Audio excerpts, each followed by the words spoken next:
Congo Info. Tout le monde est d'accord.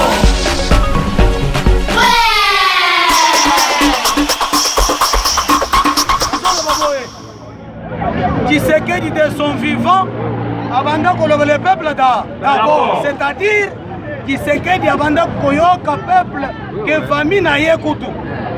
Attends que pas na ye na makambo ya famille yebi yango te yebi d'abord le peuple. Que demande le peuple? Et surtout que aza président ya IDPS.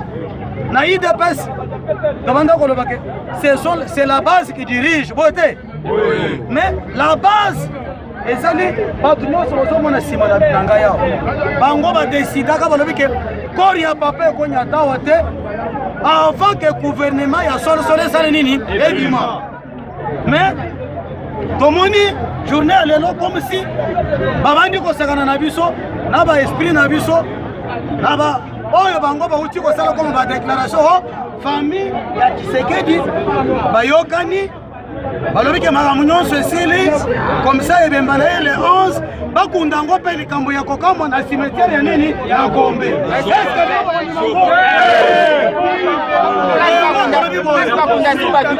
IDPS viva na yango tolobi boye biso nde todesidaka.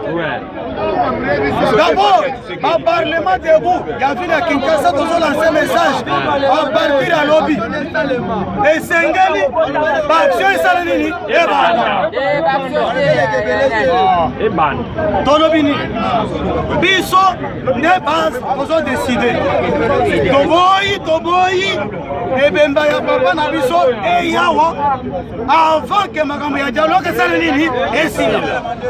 Ce qui va y avoir biso. Oui, voyez la bango, bango moko basa responsable parce que tozo kebisa famille na ye. Tshisekedi po yeba na mokili mobimba. Ayebani yango parce que aza mutu ya nini ya IDPS. Tshisekedi ayebani te parce que aza mutu ya famille ya monseigneur moko boye ou bien tantine moko boye ou bien mwana na ye moko boye te. Tshisekedi soka yebani parce que aza mutu ya nini ya IDPS. Biso toza ba membre ya IDPS. IDPS c'est ça partout. Afrique du Sud, États-Unis, Europe, ici dans le monde entier. Ils ont lancé un message dans le monde entier. Mais les combattants à Kinshasa, 26 provinces, nous sommes tous les pays. Eh bien, il faut d'abord le gouvernement à sol sur les gouvernement Kobima, ne kokunda Tshisekedi sika ya malabo et puis na Gombe te.